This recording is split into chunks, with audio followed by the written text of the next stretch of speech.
नरेंद्र मोदी जी ने जवाब दिया, अगर गेहूं चावल हिंदुस्तान में नहीं ठीक से उगाया जा रहा है तो हम ब्राजील से खरीद सकते हैं, हम बाहर से खरीद सकते हैं। ये जो मामला है, इसको समझने के लिए पहले 2-3 और चीजें समझनी पड़ती।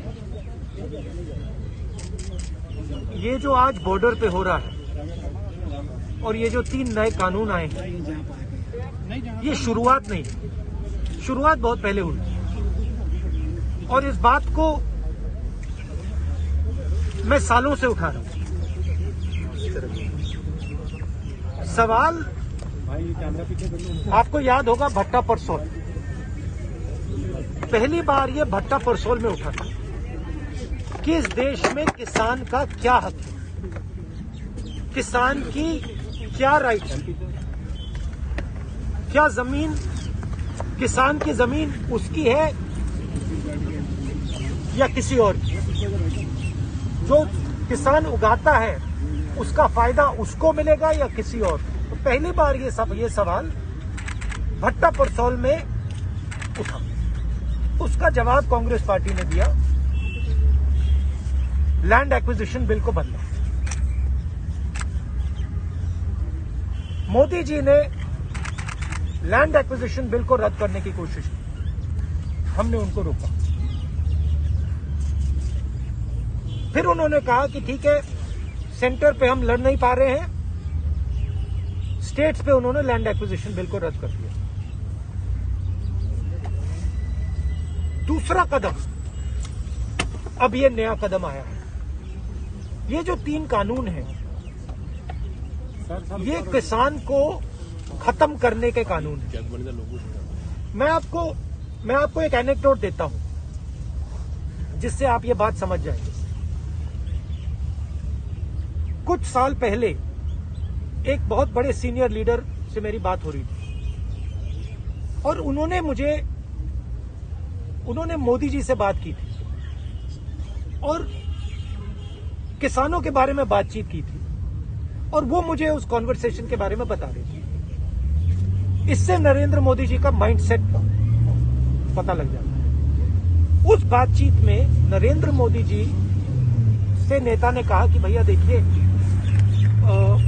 किसानों को की अगर हम रक्षा नहीं करेंगे तो देश का नुकसान होगा। नरेंद्र मोदी जी ने जवाब दिया कि देखिए, अगर गेहूं चावल हिंदुस्तान में नहीं ठीक से उगाया जा रहा है तो हम ब्राजील से खरीद सकते हैं, हम बाहर से खरीद सकते हैं। ये फंडामेंटल मिसअंडरस्टैंडिंग है। इस देश को आजादी किसने दी, ये सवाल है। इस देश को आजादी अंबानी अदानी ने नहीं दी है, इस देश को आजादी किसान ने दी है, वो अपने खून से दी है। और ये मैं आज की बात नहीं कर रहा हूं, आजादी 47 में मिली, मगर आजादी को मेंटेन किसने किया? आजादी को मेंटेन हिंदुस्तान के किसान ने किया है, क्योंकि जिस दिन इस देश की फूड सिक्योरिटी चली जाएगी, उस दिन देश की आजादी चली जाएगी। और ये वो आक्रमण हो रहा है।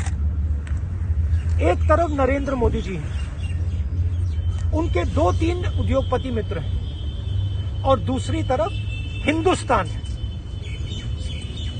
बात यह है कि आज मीडिया उठाता नहीं है, तो हिंदुस्तान को यह बात समझ नहीं आ रही। किसान को बात समझ आ गई कि हमारी आजादी जा रही है और वो खड़ा हो गया है, मगर हिंदुस्तान को यह बात अभी नहीं समझ आ रही।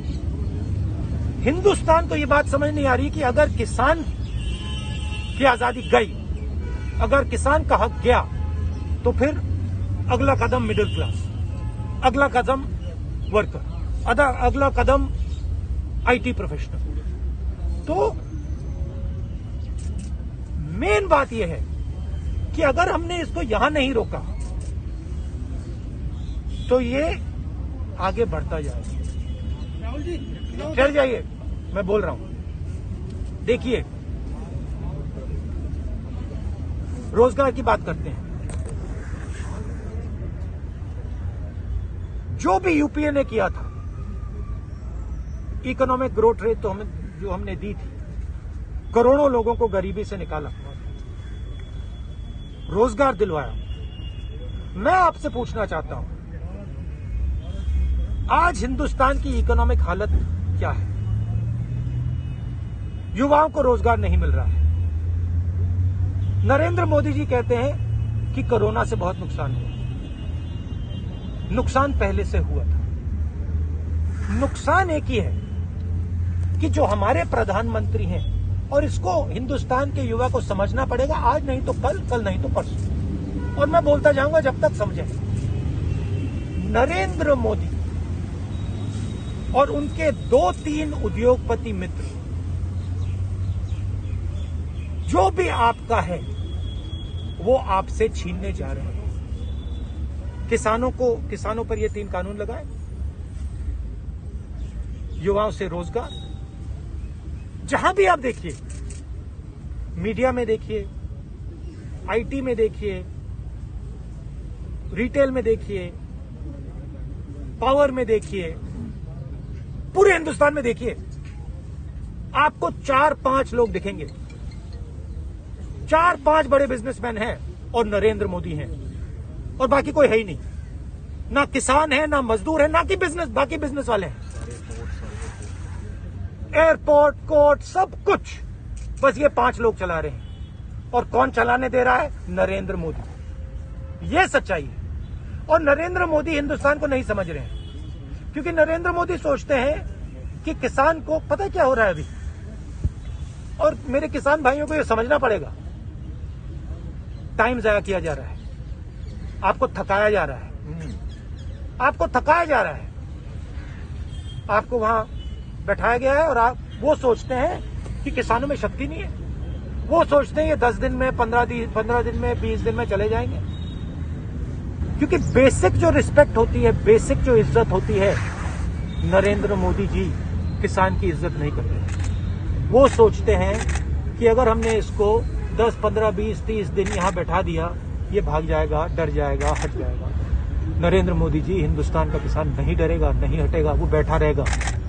देश दुनिया की ताज़ा तरीन खबरों से रूबरू होने के लिए सब्सक्राइब कीजिए आपका अपना चैनल NDTV भारत।